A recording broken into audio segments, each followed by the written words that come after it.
After designing many homes for other people on television shows, designer Kim and her husband Joey finally had the ability to create something all for themselves in the form of an absolutely beautiful tiny house.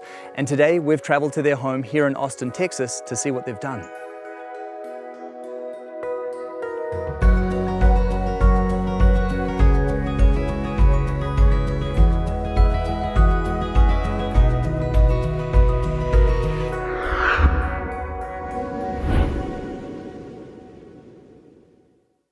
Bryce. Hey Joey, how's it going? Good, sir. How are you? Great to meet you. Hi Kim. Welcome, guys. Lovely to Welcome meet you. Texas. And who's this? This is Sunny Jean. Hi Sunny, nice to meet you. Hey, nice to meet you. This is just such an incredible spot you've got here. Look at that view. Thank you. Yeah, we call it our $1 million view. It's really beautiful. Is it true what they say about the Texas sunsets here?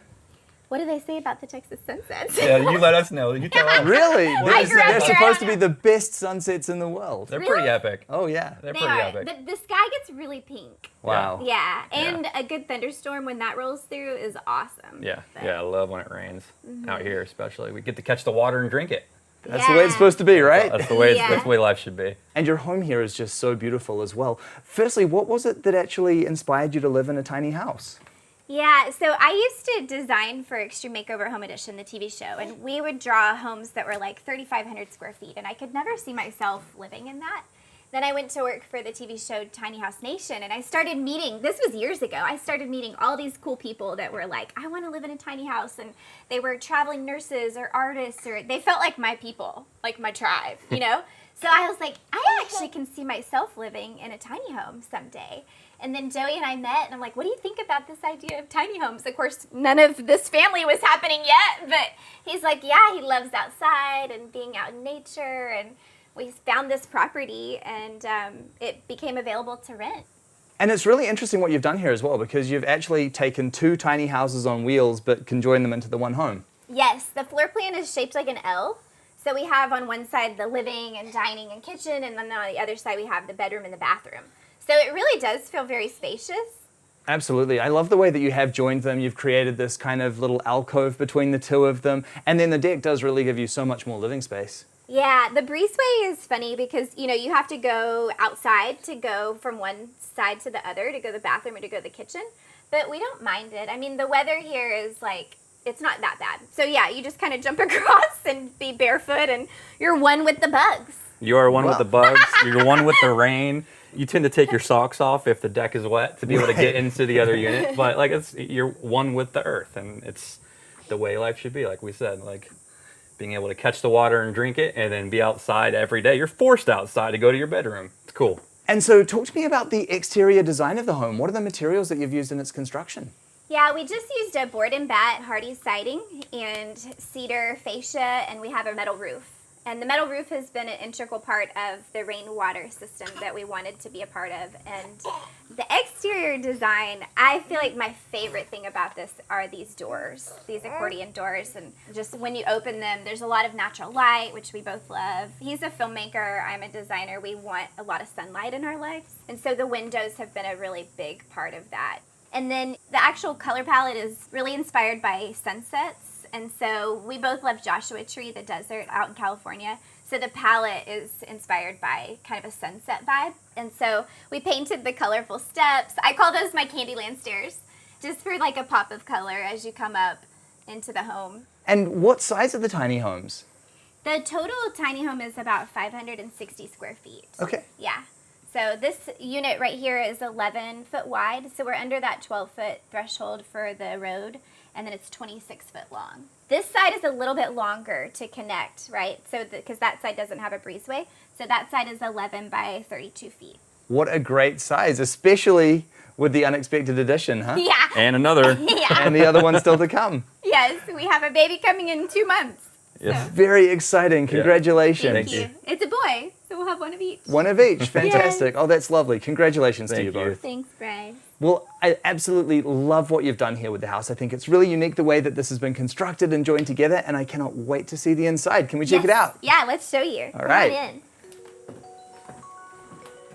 Yeah, so this is our living unit side, and as you can see, we actually have a lot of nice space. The extra width really helps. So a lot of tiny homes you see are like 8.5 foot wide. This is 11, so you feel that in here. And then we have a sloped ceiling that goes from 8'6" to 10 foot. So even a tall person in here, like yourself, it feels comfortable. It feels very comfortable. And as an interior designer, this must have been such a fun project to throw yourself into, actually getting to do your own home with your own style. What was some of the things that you really had to incorporate in your own space? Yeah, it was really fun. And this is the first home we've ever owned, so it was the first time we actually designed something for ourselves. Honestly, every single thing in here, Bryce, has a story. We travel a lot as a couple. We love culture and traveling, and so every little element is from somewhere we've been, which is really part of the story. As a designer, I always say your home should tell your story. And so we wanted things that felt very eclectic and very warm and colorful, like we said, but also semi-neutral at the same time. I collect textiles, so like, we have textiles from all over the world, and just kind of vintage pieces throughout. And so this is actually a piece from Bali. I bought this lantern for like $75 and brought it home from Bali. And then we, got the electrical rewired, and here it is. That's so cool. Yeah, so literally you could ask me about anything in the house, and it literally has a story. And I love the reclaimed floors that you've put in here. Thank you. We're kind of old souls, and I love like vintage things. So we actually picked this flooring out ourselves from a friend that has barnwood. This flooring came out of a 1960s home in East Austin. And so I just love that it's got a story, and we haven't even sealed them, which is we probably should seal them at some point with babies, but we love the character that it adds. And then, this is your lounge space, isn't it? Yes. Open, comfortable, super comfy looking sofa. Bryce. Yeah, Bryce, the couch story it hits home for us. Okay, go on. I had a Danish, like very cool vintage Danish. It's beautiful. Leather sofa in here that was more streamlined, mid-century, very pretty. But sitting in said couch, this beautiful couch, it sort of felt like there was fabric ran over a cinder block. Like maybe a slightly padded cinder block. So I started voicing my opinion on the couch multiple times, over and over and over and over again. And we actually put it in your office. Now it lives in your office, and we have something more comfortable to sit on. It was like one of those So thank you for saying that this is comfortable. It is comfortable. Normally I'm not one to pick sides, but I do have to go with you on this one, Joey, because a couch has got to be comfortable. First and foremost, you've got to want to sit on it. Thank you. And then over the other end here, we have your kitchen. And I really like what you've done here with all of this open storage. Thank you. I am a fan of the open shelving. It's been a trend for a while, but I think it really works. And it works really well in a tiny home because it makes you stay organized and clean. And Joey and I love handmade things. And so we actually bought dishes recently in Thailand. And it's like, I want to see those things, The open shelving is a lot of fun because, again, like you go and you buy all these fun things for your kitchen and all these like beautiful dishes that you only see when you're eating or you're doing the dishes. When it's open shelving, you get to really like show that off as part of the design of the house. It's killer. The open shelving are actually old ceiling joists from a barn. That's why the nails are still left in there, and right. And we expose that because the other side they're not, and to show them is way cooler. It is way cooler. Yeah. You're right, to sort of show that history in the piece. Yeah. And then talk to me about cooking in the kitchen and the appliances that you've chosen. Yes, we love our appliances. This is my favorite thing, the Big Chill refrigerator. It's very retro, like nod to the 50s. Mint green. It's a small frame for a refrigerator, but it works perfectly. And so this has been our favorite thing. And then we have a gas stove that's purple. It's a purple stove. And whoever thought mint green could go with a purple oven and a kitchen. Yeah, you definitely have not been afraid to mix colors in here. She did it. It works. It does. Yeah, I love that range. And we don't have any ventilation in here. I didn't want a bulky hood. So when we cook, especially bacon, we open. I'm a vegetarian, but I will occasionally eat bacon because it's in our wedding vows. I had to promise to eat bacon. It really is. But when we eat bacon here, it gets smelly. So you just open the windows, you know. And this is a window that I love. This is like our pass through, and so it It opens up. So that's our vent for the kitchen. Yeah. As well as the windows, they crank open as well. Yeah, and it totally works. It does. Yeah. So it's in your wedding vows that you have to eat bacon? Yeah. I didn't force you to say that. You just voluntarily said it. And I that's, said it. That's love, Bryce. Because Well, this it place, sounds like a vegetarian's love of bacon is what it really sounds like. you know what I've noticed with It's- vegetarians though? They all do sort of still eat a little bit of bacon. It's the weakness, I think. Crunchy bacon. I think it is, yeah. Yeah. And then this looks like it's got a story as well. Tell me about this unit. Yes, this island, I designed it. I love galley kitchens. I also wanted an island. So this island is on casters. They're lockable casters. And it can go against that wall. It can turn and be in the center. So it feels more like a true traditional island. And when we have people over, this kind of becomes like a buffet. This butcher block flips up. And so that's our dining table for now. So the island has been a really big feature for us in terms of being able to use the kitchen in different ways. Well, I really like what you've done in this half of the house, and I am intrigued to see the other side. Can we take a look over there? Yeah, let's do it. Okay. So this is our bedroom and bathroom unit. Oh, I love how you've done the bathroom in here. I love this bathroom. I used to live in a bungalow in Austin, and this bathroom is bigger than that old house. It's a great bathroom. It sure is. And it's really unique the way that you've done it with these double sliding doors to sort of open it from the corner to the rest of the room. Thank you. Yeah, I really enjoy using barn doors in designs because it does give you more of an open floor plan, so you don't have to worry about like that 3-foot swing. So we opened it up and just put a corner support here, of course with a pop of color. But it really does make it feel more open. And then the clawfoot tub. Oh, I know, Bryce. Kim's dream tub. That is my dream tub. I literally am a bath girl. Sunny and I take baths in there all the time. It's my favorite. Yeah. And with the new addition, it's great to see that you've been able to modify the space and create your baby change area. Yes, so this area used to be for the washer and dryer. We had a combo unit there, but when Sunny came along, we obviously needed at least a corner for her and for a changing table. So we took the washer and dryer, put it outside, which it's been fine out there. And this is her corner. This is her little space. And then your bed over here. Yes, we have a queen size bed in here, and of course the baby bassinet is right next to us, which works really well. The headboard has a story. It was actually a fireplace surround, and found it for $100 and thought that would be a very cool headboard someday. So the tiny home is perfect for it because it's really thin, it doesn't take up much space, and it has 2 horses on it, so I thought that would be cool, like me and Joey. And then the paintings above it are vintage paint by numbers from the 70s. And so, yeah, we love this room. Of course, it faces these big windows that open, the doors. And so at night, you can lay in here and look at the stars, and it's really beautiful. And then no shortage of book storage in here. No shortage. I tell people we have a walk-in closet, and they're like, what?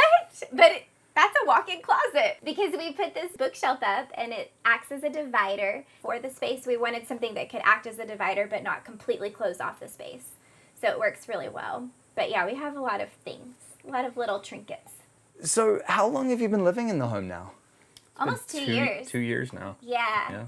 And we've raised this baby. This baby is obviously having a lot of fun today, sleeping. But we've raised the baby in the house for her whole life so far.